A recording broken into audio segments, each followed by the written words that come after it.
आपल्या सर्वांचे ऋषितुल्य व्यक्तिमत्व आपल्यामधून निघून गेल्याची बातमी आम्हा सर्वांना या ठिकाणी कळाली। प्रचंड मोठं दुःख आपल्याला सर्वांना त्या ठिकाणी झालं। जन्म आहे तिथं मृत्यू आहे।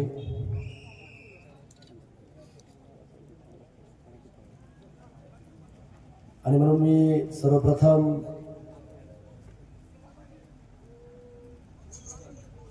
या ऋषितुल्य व्यक्तिमत्वाला माझ्या वतीनं, माझ्या कुटुंबियाच्या वतीनं, उदगीर जळकोट मतदारसंघाच्या सर्व जनतेच्या वतीनं आदरणीय सरांना मी भावपूर्ण श्रद्धांजली अभिवादन या ठिकाणी मी करतो। खरं तर आदरणीय सरांच्या अनेक आठवणी माझ्या मनामध्ये त्या ठिकाणी आहेत। गेले 36 वर्ष आदरणीय सरांबरोबर राहण्याची संधी मला त्या ठिकाणी मिळाली। सर प्राचार्य होते, त्यावेळेसही त्यांना जणून त्यांच्या काम करण्याची पद्धत, गोरगरीब विद्यार्थ्यांना न्याय देण्याचं काम त्यांच्या माध्यमातून त्या ठिकाणी होत होतं। एक प्रसंग मला आजही आठवतोय की सर एवढे विद्वान होते की अनेक विषयाचा गाढा अभ्यासक म्हणून त्यांच्याकडे पाहिलं जात होतं की ज्यावेळेस मराठवाडा युनिव्हर्सिटीचं नामविस्तार होण्याची वेळ त्या ठिकाणी आली, त्यावेळेस या महाराष्ट्राचे जाणते राजे आदरणीय पवार साहेबांनी निर्णय घेतला की मराठवाड्यामध्ये 2 आपल्याला विद्यापीठ त्या ठिकाणी निर्माण करायचे आणि निर्माण केल्यानंतर योग्य व्यक्तीची निवड आपण त्या ठिकाणी केली पाहिजे, असं ज्यावेळेस त्यांनी ठरवलं त्यावेळेस अनेक महाराष्ट्रातून नावं त्यांच्या समोर त्या ठिकाणी आले। पण एक विद्वान व्यक्तीला, एक स्वच्छ प्रतिमेच्या व्यक्तीला आपण त्या ठिकाणी काम करण्याकरताची संधी दिली पाहिजे।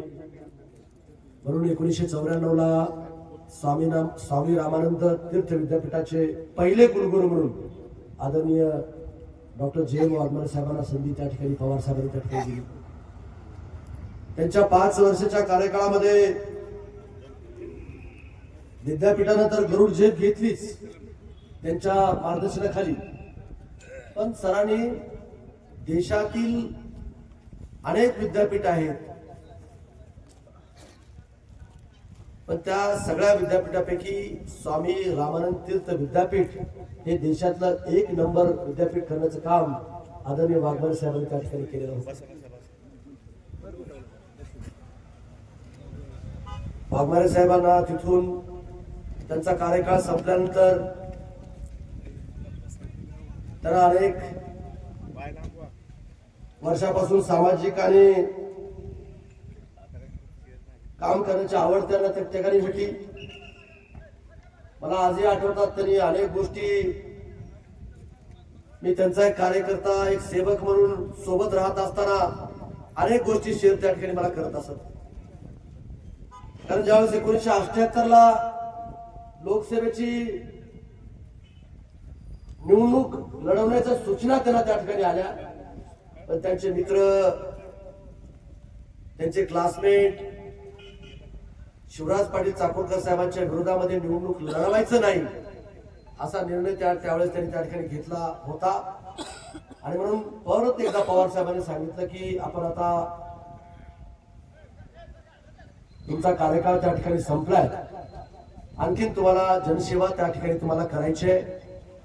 आणि म्हणून डायरेक्ट नगराध्यक्ष पदाची निवडणुकीचा त्यांना निवडणूक लढवण्यासंदर्भामध्ये सूचना त्या ठिकाणी केल्या. अनेक त्यांचे सहकारी, त्यांचे स्नेही आम्हाला सांगत होते की एवढ्या मोठ्या पदावरून त्यांनी काम केलेलं आहे, आज तुम्ही नगराध्यक्ष पदाच्या निवडणुकीला त्यांना का उभा करता? सरांनी सांगितलं की कुठलंही छोट्यातलं छोटं पद जरी असेल तर मला लोकांची प्रामाणिकपणे त्या ठिकाणी सेवा करायचे, त्यांचे ऋण मला त्या ठिकाणी फेडायचे, आणि म्हणून त्या निवडणुकीमध्ये त्या ठिकाणी थांबले. आणि लोकांनी तुम्ही बघितलं असाल की वरी जेएम आणि खाली सीएम असं स्लोगन त्यावेळेस लोकांनी ठरवलेलं होतं आणि जवळजवळ मोठ्या मताधिक्याने त्या ठिकाणी निवडून आणलं, त्याला त्या ठिकाणी निवडून आणलं. आणि त्यांचाही तो 5 वर्षाचा कार्यकाळ, अनेक चांगल्या योजना, अनेक चांगले उपक्रम त्यांच्या माध्यमातून त्या नगरपालिकेमध्ये त्या ठिकाणी झाले. खरं तर मी स्वतःला भाग्यवान समजतो की अशा चांगल्या व्यक्तीसोबत मला अनेक वर्ष त्यांच्या सोबत काम करण्याची आणि त्यांच्याकडून शिकण्याची संधी मला या ठिकाणी प्राप्त झाली. अनेक आठवणी मला या ठिकाणी सांगता येतील. खरं तर त्यांचे कुटुंबीय सुद्धा, कुटुंबाला सुद्धा त्यांनी न्याय देण्याचं काम त्या ठिकाणी केलं.